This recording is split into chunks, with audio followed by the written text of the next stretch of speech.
All right, Rory Vaden, you are live on the Happy Woo! Hustle podcast, my brother. Welcome to the show. Yeah, man, I'm excited to be here. It's good to be with you, brother. I appreciate you and respect you a ton, and I'm glad to be here.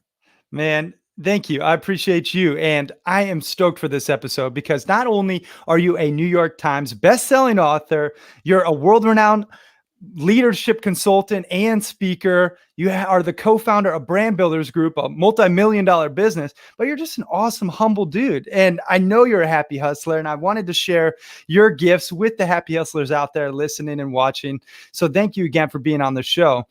Rory, what are you best known for in the world? Other than those things that I just mentioned, what do you think you're best known for in the world?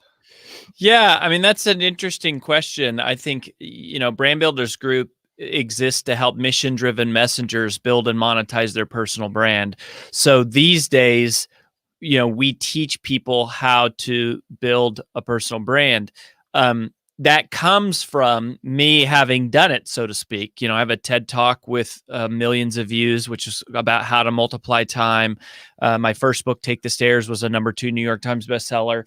And my wife and I had exited our former business about 2 years ago, which was an 8-figure business that did a lot of different things, mostly around sales consulting. And but I think if you ask me, like, what do I study, right? I think what I've really spent my life dedicated to is helping people take action, right? So if you go to roryvadenblog.com, that is where my personal brand lives. And it's called The Influential Leader. And so to me, a leader is somebody who inspires action. It's people, and the problem there is procrastination. Is that whether you're a marketer or you're a marketer trying to get people to pull out their credit card and buy something, or you're a leader trying to motivate someone on your team to do something, or you're a speaker trying to get the audience to activate, we're really trying to get people to overcome procrastination. And so that was the study of Take the Stairs, was about overcoming procrastination. And then my TED Talk and my second book was really about how to multiply time. And so that's what my personal brand was about. And then we started Brand Builders Group, which again is about influence. So I guess if I had to pick one word, I would say it's influence. And it's moving, how would I define influence? Moving people to, past procrastination and to action. And so that's what we teach people how to do. But these days it's more focused on building other people's brands than building, my own. Wow. Yeah, you definitely helped me build my brand and Biohacking Seekers brand. That's how we first met. Was we attended your seminar, Brand Builders Group, with AJ, and you running Point was just an amazing, like, 4-day intensive. We learned a ton. We honed in on our message, our marketing, our target avatars, just really what we want to be and who we want to serve. And it was very impactful, actually transformational, would probably be an even better word. So thank you again for that. I love to hear that. Yeah, man, it was. I'm not just blowing smoke. And I read your book, actually, Take the Stairs. Great book. I see why it's #2 on New York Times bestseller. It's a solid, like, read. Like, you really get value, and that's what it's about. Man. Like, I mean, I know some people write books and they just use them as a lead magnet. No, you can actually learn something from your book, Take the Stairs, and then even Procrastinate on Purpose. I know it didn't do as well, and you gave us the story anecdotally about how the title kind of sabotaged it. Yeah. But I think there's so much value in leadership and really inspired action and teaching others how to take inspired action, especially now, given the crisis. You have a lot more free time.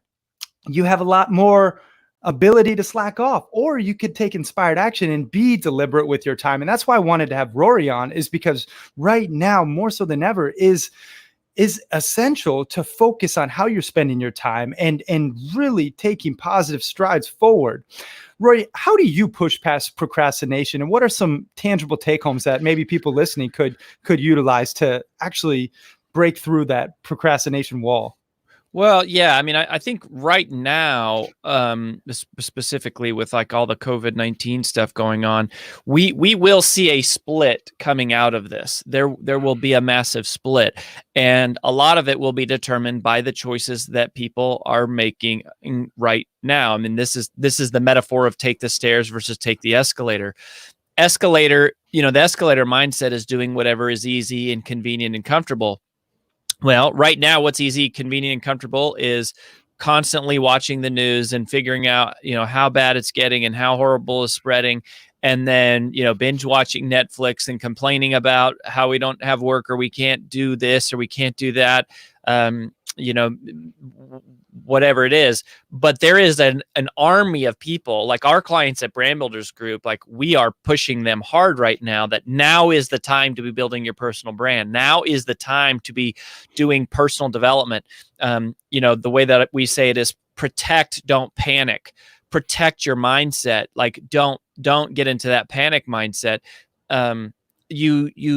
You can be learning, you can be building, you can be writing that book, you can be creating that video course, you can be spending more time building your audience and producing content right now in the time that you have, so that as we come out of quarantine, business is going to the economy may not rebound just immediately, but there is going to be a rubber band, a snapback effect, because it's like, I mean, just think about it. Once the quarantine is lifted, everybody needs haircuts. Everybody needs to get their nails done. Like everybody wants to get it and see each other. And this is a time to really be building behind the scenes. And so I think having that longer term perspective is always important. I mean, our ability to have peace in general is directly proportionate to the term of our perspective. When we have a longer term perspective, we're seeing the big picture. I think that is probably the single greatest difference between influential leaders and people who really kind of shape the world. So that's it's recognizing that this is the time to be investing into yourself, personal development, personal growth, and I would say also your personal brand. Yeah, very well said. This is the time. I mean, winter is here. You can choose how you respond, your effort, your attitude. Are you just perpetuating fear from the media and circulating it amongst your family and friends, or are you being the lighthouse in the darkness, right? And spreading that love and that light. And it's all of our choices, and we have to choose it every single day. And and we're not, Rory and I aren't here to put pressure on you and say, oh, you should be reading every day and doing courses and building your influential brand. That if that's not what you want to do, that's okay. Realize the consequences of your actions today will affect your tomorrow. And we're here to just be an inspirational kick to the rear. Well, here's the thing to realize is just that there's opportunity. Yes. So, we know that the physics tells us that for every action, there is an equal and opposite reaction. So for another way of stating that is for every challenge, there is an equal and opposite opportunity. And if you look at 2008, okay, so the last major recession, 2008 to 2010, this is when companies like Venmo, Uber, Pinterest, WhatsApp, they explode. Like they were built, they were formed, and they were shaped during those times when the world changes. Because if you look at what is a business, if you go, okay, what is a personal brand or an entrepreneur or any business in general? It's very simple. The genesis of every personal brand or every business is solving a problem. Yep. That's it. It's solving a problem. In fact, that is one of the biggest things personal brands struggle with that we in our phase 1 event, we take them through is being able to answer what problem do you solve in one word. And a lot of people, really struggle to know what that is.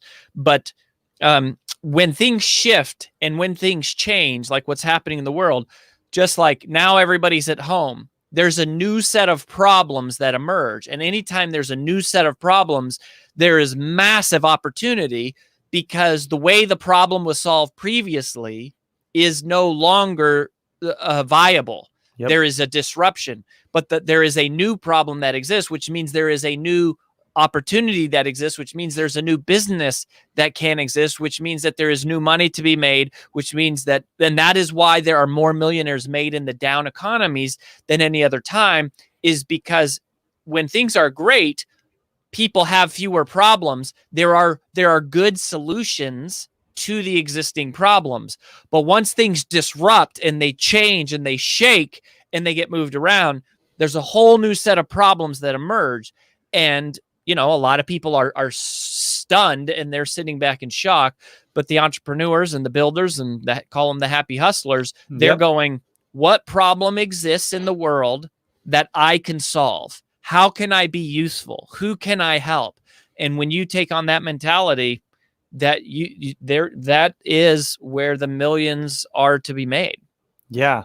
It's all about solving problems. I mean, you have to solve your customers' problems. And Rory said it very elegantly. Right now, there's more problems than ever. There's disruption in the marketplace. The economy is down. Yes. The healthcare system is flawed. The food, everything is affected by this in some capacity, right? Find the opportunities and find something that you love to do in the process. Let this be the catalyst. If you're not happy in your current job, allow this to be the catalyst to kickstart something new inside of you. And yeah, that's really what it comes down to. And I would, it's like, this is, salaries get cut, people get laid off. They have to for businesses to survive. So it's a great time to go, I want to be building up my personal brand and building some avenues to make my own income, or to take things where I can be paid for my results and not just for my time, because I may not have the opportunity. But there's a chance to pivot. And I'll give you a great example, right? Like you came to one of our live events, Brand Builders Group. We have these 9 live events, these 9 different experiences on, the first one is about finding your unique brand DNA. Then we talk about building your revenue engine. We have one on podcasting, Keynote craft, writing books, launching books, all these different events. Well, they're all live events. Well, we had 24 events scheduled this year, and immediately they disappeared. I mean, they disappeared like everybody. Yeah, our event overnight. Too. Yeah, they're gone. So we were able to immediately pivot to doing what we call real-time virtual events. And so we kept our exact same calendar. And now there is almost like we're experiencing more demand for that because people are sitting at home with nothing to do. They can't go to any event, not just our event. So the fact that we're doing our events virtually, it's like there's fewer options there's fewer things competing with their time. So if you can be offering some virtual alternative, again, it's just this is the time. One of our biggest clients is a guy named Lewis Howes, and he hosts. I know Lewis. Great guy. A lot of people listen to podcasts know the School of Great News podcast. Well, Lewis is an example of a personal brand that started between 2008 and 2010, and he had no job. He got injured, right? So he was a football player. He got injured. And he's living on his sister's couch. He's got no money, and so out of desperation, he starts networking and learning skills like online and learning how to do LinkedIn. And that ends up becoming what is now 12 years later, one of the biggest personal brands on the planet. So this isn't tongue in cheek. This isn't pithy. This isn't like just feel good. It is the reality. And if you're willing to work and fight and hustle and take the stairs right now, you are going to position yourself to take off with exponential growth once things rebound, and they will. Yeah, they definitely will. And this is the time. So seize the moment, guys. I mean, Rory said it very well. This is the time. And if you want to know more about Brand Builders Group, we actually have a special offer for the happy hustlers out there, which we'll get to at the end of this episode that Rory put together with his team. So stick around for that. But before we do, Rory, I want to ask, what was life like as a child? What's your origin story? Take us back a little bit before you were a Hall of Fame speaker and New York Times bestselling author. What was baby Rory up to? And what was your first hustle? That's a great question. So I was raised by a single mom who sold Mary Kay cosmetics. So I remember being like 7 years old, going to all these direct sales meetings with my mom on like Tuesday nights, and they were talking about goals and time management and all that stuff. And then I was also in martial arts, so I studied I studied Shaolin Kung Fu from the time I was very, very young, and I think so then I met my dad. I actually tell the story in my TED Talk of how I introduced my mom to the man that she's been married to now for over 20 years. And I tell the whole story in the TED Talk. Yeah, it's funny, but we'll link that up in the show notes. We'll put the TED Talk on there. Yeah, put it in there. It's a cute story, and the TED Talk is awesome. But I think, for me, I was born in a trailer park. Like I came home from the hospital and we lived in a trailer park. Like that's where I was in Boulder, Colorado. And then my mom was 22 years old, single mother with no college degree. So we didn't have a lot of money growing up. We had a lot of love. Like we were never like in danger. We were probably pretty close to being homeless a few times, but we had really great friends and stuff. So we didn't have a lot. And so for me, I mean, it's crazy, Cary. Like I remember wanting boxed cereal. Like I wanted Captain Crunch and I wanted Cocoa Puffs, but we didn't get Cocoa Puffs. We got Cocoa Roos, which was the knockoff, right? The bagged cereal, right? And I remember wanting Air Jordans. I didn't get Air Jordans. I got Air Jordache. I'm not sure if you remember. That's Air Jordan's cousin. Yes. Yeah, that's right.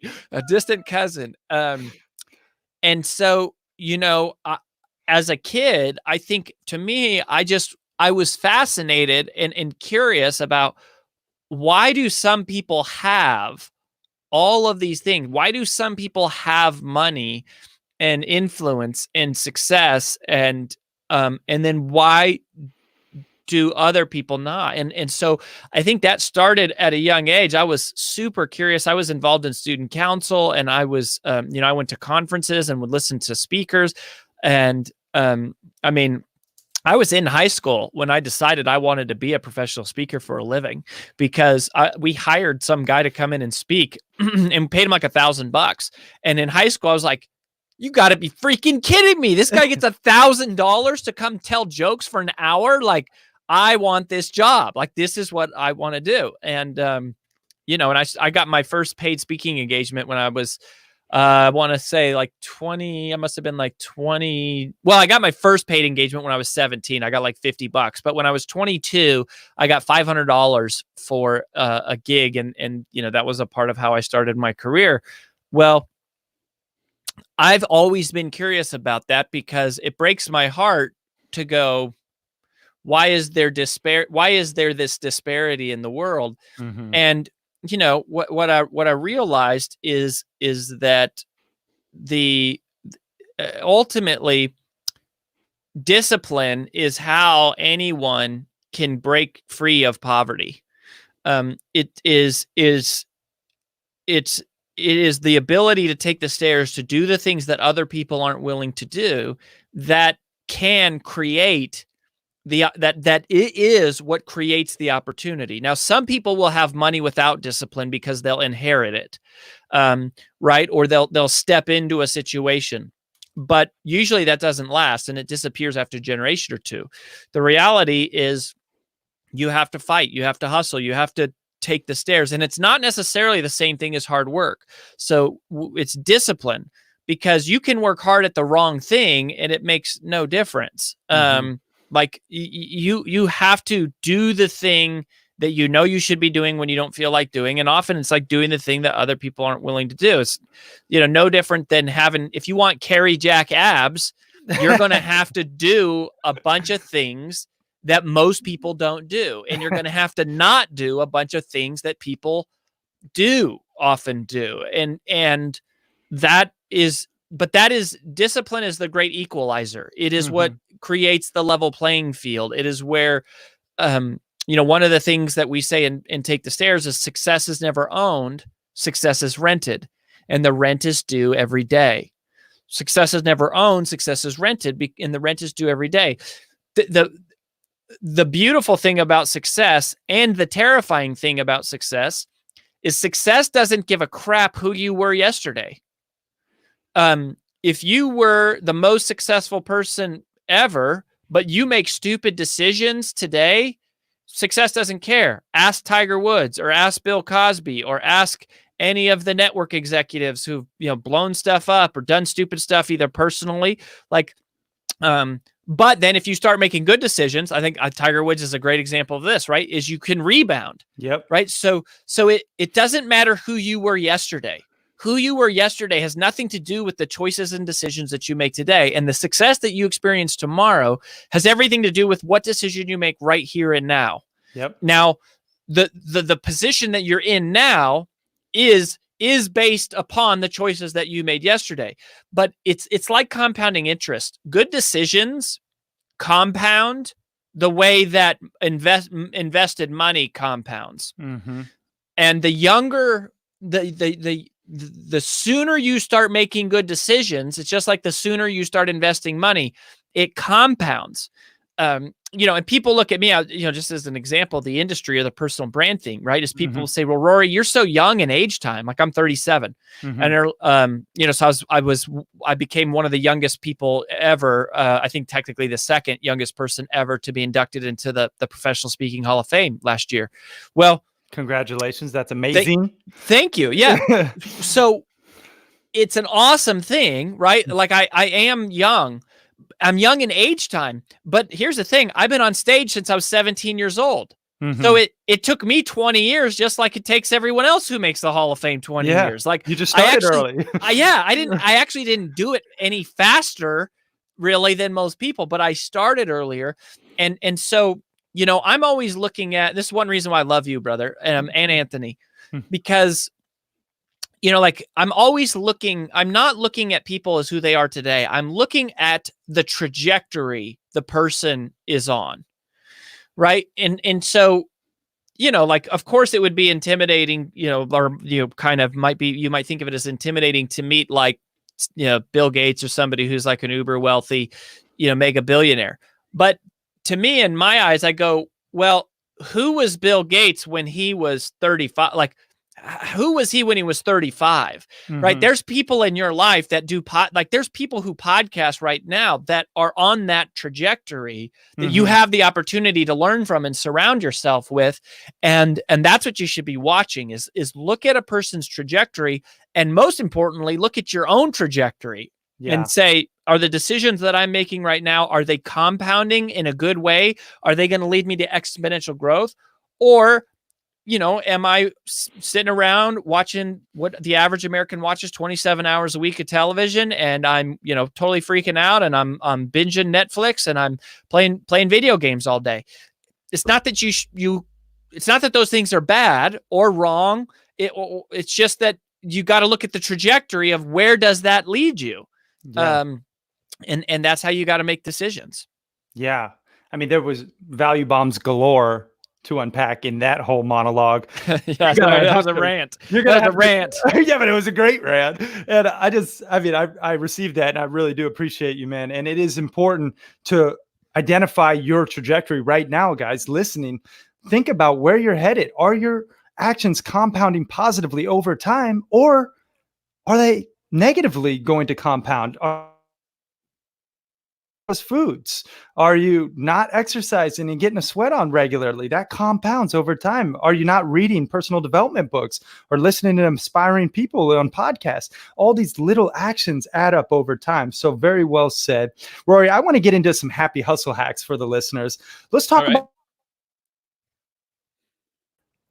what are some of your happy hustle hacks that you use to start and grow some amazing companies, which I know you have multiple. What are some of your go-to? Let's say people are out there, they want to start a company. What are some of those key cornerstone tactics that you have applied and seen successful? Okay, yeah. So, the number one thing, and just to use the context of the personal brand, because I think personal branding is going to explode. Like For sure. Literally, we've never had a more opportune time to sit in our home and use digital tools to generate money. Like, you can generate money immediately, even if you're not tech savvy, right? Like, if you have a Facebook account, you can go live on Facebook, teach something, tell someone, hey, if you want more training on this from me, Venmo me some money. Yeah. And then you could be like, you could generate money today, like within a few hours, if you had built a personal brand, if you had built a following. You know, you're one live broadcast or one tweet or one email blast away from having money in your pocket. And that is just unbelievable. And it's becoming more and more and more. So I think, you know, this is the question that we ask everybody who works with us at Brand Builders. What problem do you solve? Well, and let me say this. So the best piece of advice that I ever received about personal branding, this isn't a Rory Vaden quote. This came from a guy named Larry Winget. And Larry, I heard Larry speak early on in my career, and he said, the goal of a great personal brand is to find your uniqueness so that you can exploit it in the service of others. Find your uniqueness and then exploit it in the service of others. Is you got to figure out this. There's an intersection, right? There's an intersection between who you were created to be and what you love and what you're passionate about and what do you spend time studying and learning about and what results do you have and what experience and what knowledge do you have. At the intersection of that person, of who you were created to be and who the world needs you to be, is where your uniqueness lives, right? There, people out there have some problem in the world.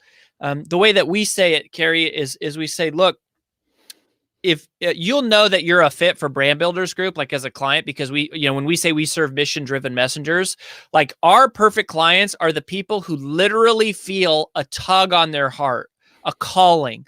They feel like they are called to share a message with the world. And most people understand the concept of a calling. They understand, like, I feel called. I feel like I'm being pulled. What they don't often realize is that what we believe is that the calling you feel on your heart is the result of a signal that's being sent by someone else out there who is hurting.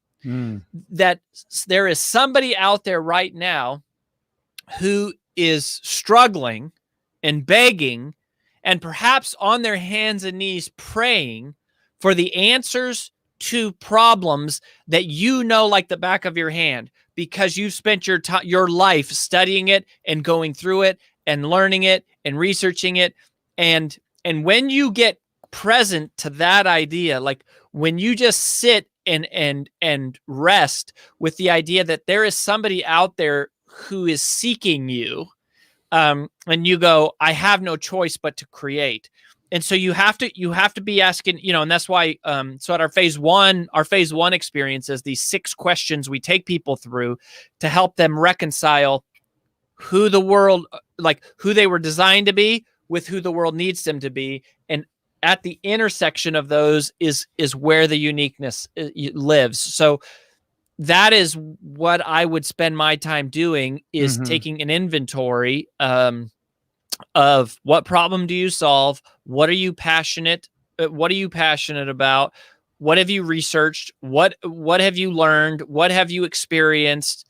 And then, you know, the other part of it that we talk about a lot is how would you then go monetize? Like once you're clear on it, then how do you turn it into money?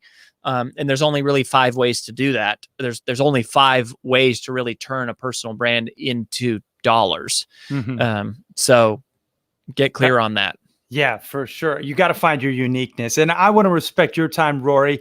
Let's dive into the rapid fire round, and then we'll tell the listeners where they can learn more about those 5 unique ways to monetize their personal brand. And I know you got a special offer for them.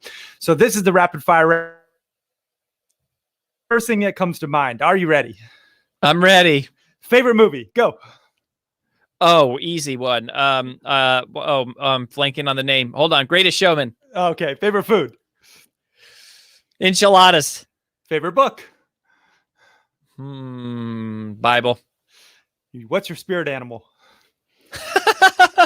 um, uh, um, Honestly, it's probably Rafiki from The Lion King. I love that. Best business advice. Do things you don't want to do. If you could have one superpower, what would it be?